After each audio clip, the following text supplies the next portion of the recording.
The fighting type in the monotype meta has gone through some turbulent times in the last two generations.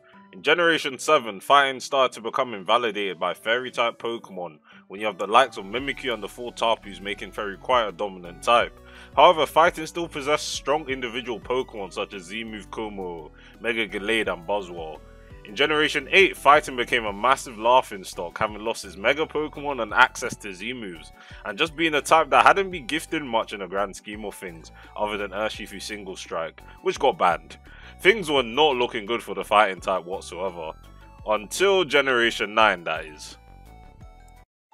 Fighting in this early Generation 9 meta of Monotype is one of the stronger types overall with the reduced decks. Fighting has been given some young new faces to revitalize the type and overhaul its viability completely. Iron Hands is one of the most bulkiest Pokemon in the Generation 9 metagames, sporting a massive HP stat and solid defense. Iron Hands is often never dying in one hit to anything and is Fighting's best defensive response to a Pokemon that Fighting should never be able to handle in the first place defensively, Fluttermane. Paired with an Assault Vest, Iron Hands is not even 2-hit KO'd by a non-choice spec Moonblast from Fluttermane, and is subsequently OHKO'd by Heavy Slam. Breloom is back after its 3-year rest and is showing why Spore is still a move that makes no sense. Great Tusk is also quite a bulky Pokemon that Fighting has never seen and offers hazard removal via Rapid Spin in a generation where removal is so coveted. Quaverquall has a signature move that boosts its speed on each use, in conjunction with Moxie can easily snowball games. Pawmot is a Pikachu clone that isn't complete trash and has a broken move that can revive fainted Pokemon. It's not implemented yet, but when it is, it's going to be something else.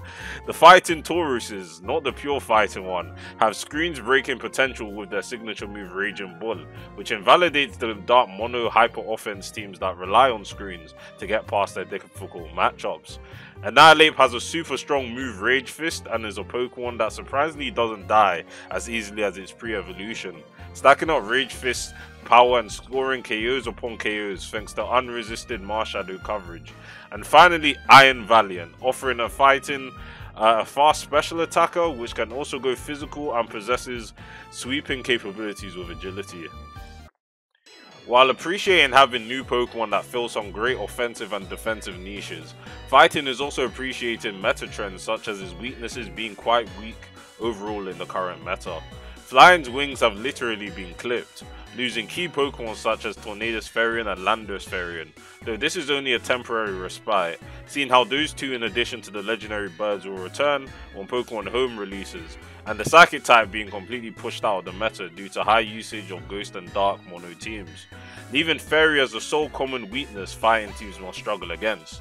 Other than that, Fighting possesses strong matchups against many types in the meta, especially Dark, which is one of the top 3 types in the Gen 9 metagame.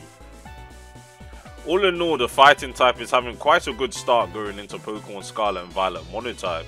It is a type that has gained good offensive and defensive options, which allow it to handle several matchups a lot easier compared to earlier generations. If you enjoyed this video, let me know which type you want to see a video on next. But for now, thanks for watching and see you guys in the next one. Peace.